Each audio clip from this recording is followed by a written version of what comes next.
Well, here we are at Phase One Studios. It's one of Canada's greatest studios.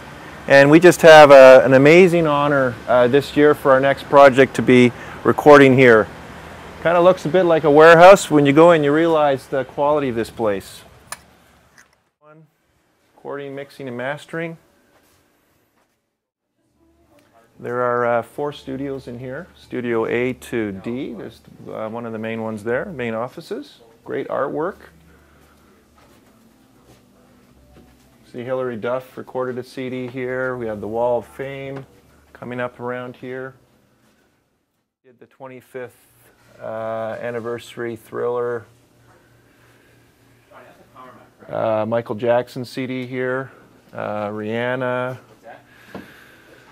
Anne Murray is a resident. She's recorded most of her projects here, I believe. So we've had a great 3 days of tracking. And now we're kind of at the final, some of the final over-tracking and dubbing of some of the instruments. This is the Studio A, you'll see. This is the studio we've been in. It's the largest studio in the facility. It's a 1,500 square foot studio space. And it's just been amazing. We've been able to spread out and get the sound that we want on a vintage Neve board. And we've been loving every minute of it. So, come on in. So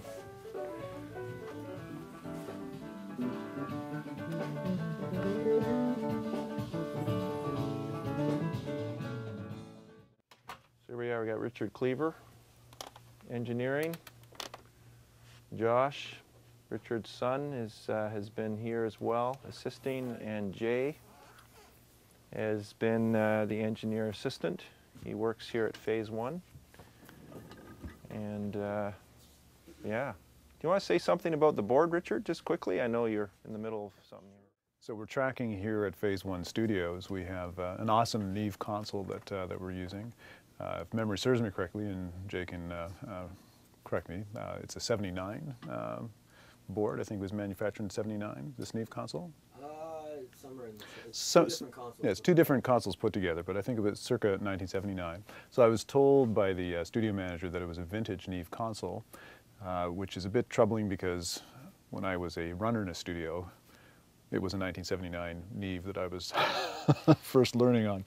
So, are you saying that you're vintage? you know, it could be a vintage engineer that's working this board. So the reason why we like these types of consoles is that they have great sonic attributes. And so a lot of the instruments that we're tracking, we bring in through a board like this, largely because we like what what happens to the sound as it gets processed. And so most of the rest of the work is really just making sure that the performance of these guys comes through loud and clear, and that we're doing our part to keep things as trouble-free as we can. Yeah, and it's been awesome. It's been terrific. Amazing experience. Yeah. Yeah. Well, we've had an awesome time. Yeah, we're very privileged to have Richard engineering well, thanks, this. Trevor. Yeah, no, I appreciate it, man. Amazing. This is our 3rd CD project, and we're still determining the title of the project at this point. I think it's probably going to be called Yahweh. And well, this whole project's been, again, we've just seen God's hand upon this whole project. Flying Bow Ministry was launched a couple years ago, and a donor launched the ministry with Flying Bow. And we're only months away now from receiving a full charitable status from the government as a charitable, nonprofit organization. And we just received an amazing donation to record here at Phase One Studios. So this whole project has been funded by people that have been wanting to build into this music ministry of Flying Bow, which has been an exciting thing to see come together.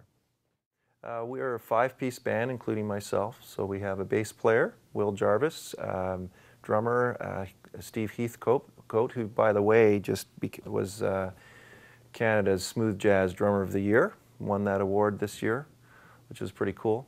We have Brad Tews on keyboards. Brad's in Halifax, so he's been flying out for the projects.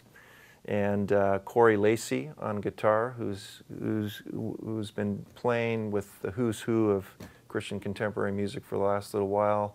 Did Heaven's Rehearsal, which is a well-known worship event in Toronto.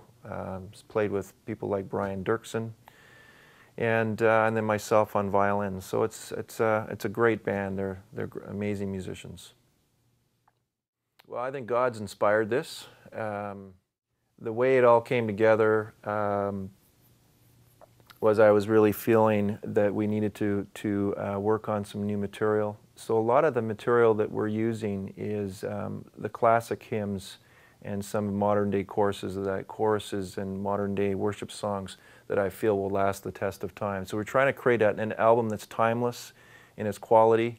The focus of the album is on God and His character mainly. And I think we're thinking of kind of approaching maybe the title Yahweh. I haven't quite decided yet, but I think that's probably going to be the title of the album, which is really a word for God describing His, that He's from the beginning to the end. He is unfathomable in His character. We don't understand His greatness, and indescribable. We can't describe Him. And He describes Himself as the one that is, and the great I am. And so that's kind of where we're going with this album, the concept.